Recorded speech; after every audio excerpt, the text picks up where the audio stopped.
Okay, today I want to talk about my favorite book from Osho. I've been talking a lot about him on stream, and it just really got me thinking about the books that I love from him.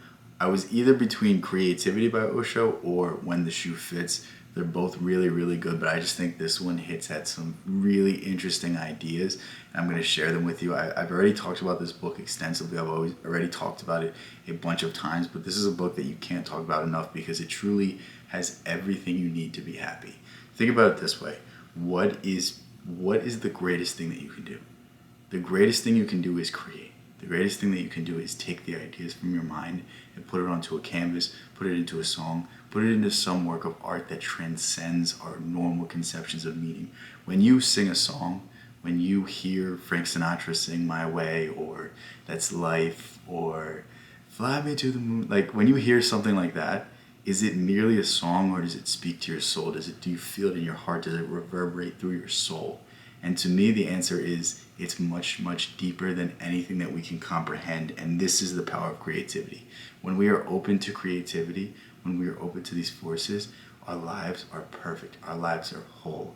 Osho defines creativity as pure presence, pure action, no thought behind it. The idea of wu wei, the idea of inspired action, the idea of no mind.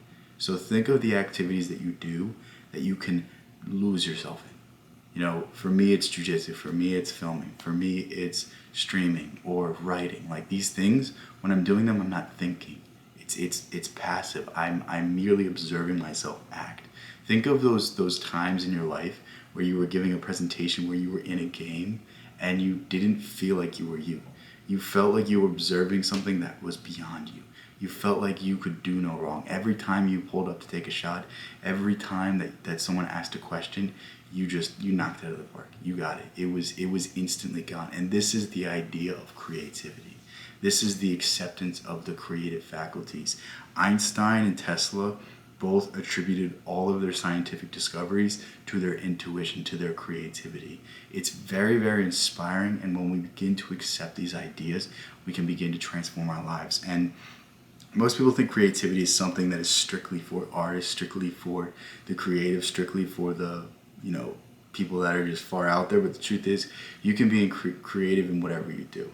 You could be a landscaper and be creative. I feel like that one's pretty obvious. You could find a new way to paint houses. You could find a new way to mow lawns. You could find a new way to do everything. And it's that spark. It's that childlike curiosity. It's that fun that we have through our everyday lives that make life worth living. And that's what I want you to embrace. I want you to start embracing this idea. Osho really, really gives good examples on how to become creative, and he does it through parables.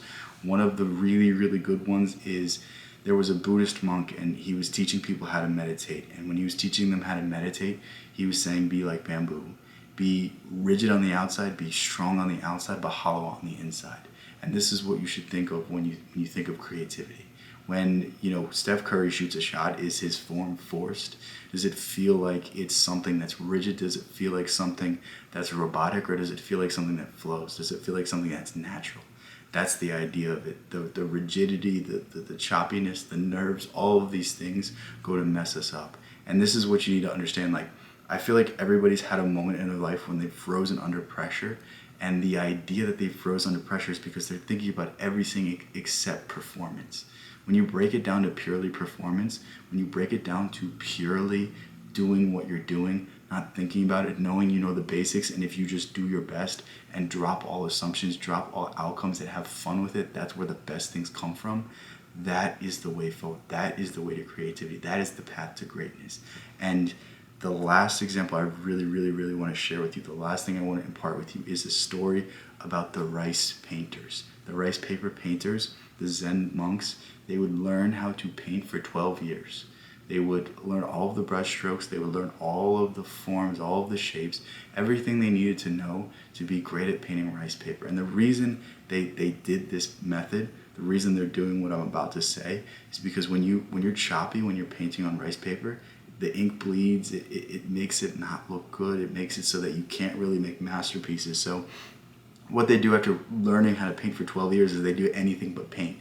And then when they returned, they had all of the basics, they had all the mechanics, but they didn't have the rigidity of it. They didn't have the strictness of it. They didn't have the doctrinalness of it. They had the fun. They had the creativity. They took what they learned from the rest of their lives. They took what they learned from living and applied it to their paintings and created masterpieces. And this is what you can do. The best way to find creative mastery is to first learn the basics, first learn the mechanics, and then throw them out the window. If you've ever read James Joyce, I think James Joyce is one of the best examples. James Joyce is one of the most well-read individuals you've ever stumbled upon. He has some of the greatest understandings of some of the greatest minds. He knows everything he needs to know about St. Augustine, yet he threw it all out the window. He decided to go his own way. He decided to learn everything for the sake of breaking it down. And when you read Ulysses, when you read A Portrait of an Artist, this young man, you can see this bleed through. You can see the expression. You can see all of the principles that he learned while he was at the Jesuit schools, and now you can see him trying to burn it to the ground. And it's really, really, really cool to see experimental styles like this, and I want you to start embracing this idea, especially for your own life.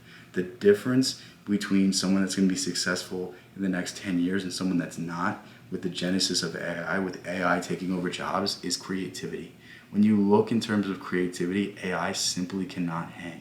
AI will forever lack what we have. We have intuition. Everything AI creates is purely based off of data, purely based off the past, purely based off of building upon the past. When we have spontaneity, we have the ability to pull ideas like the general theory of relativity, like the special theory of relativity, like all of Tesla's inventions, purely out of thin air. Tesla had such a great creative mastery that he could come up with blueprints in his mind and merely sketch them. It's just like when you really start to cultivate these ideas, when you really start to cultivate the forces that are within you, you have unlocked the blueprint to become whatever you want. All you have to do is listen. All you have to do is cultivate that voice. I will give you a few practices to start inspiring yourself, start seeing the creativity, start seeing the joy, the passion. First off, find what it is that you want to do. Find something that you can devote your time to, and while you're doing it, it doesn't feel like work.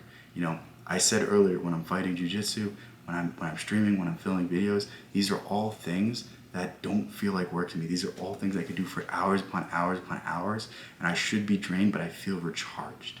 And those are activities you should put your time into. Start mastering the basics, but at the same time, you want to start cultivating your creativity. One of the greatest ways to cultivate your creativity is to train your attention.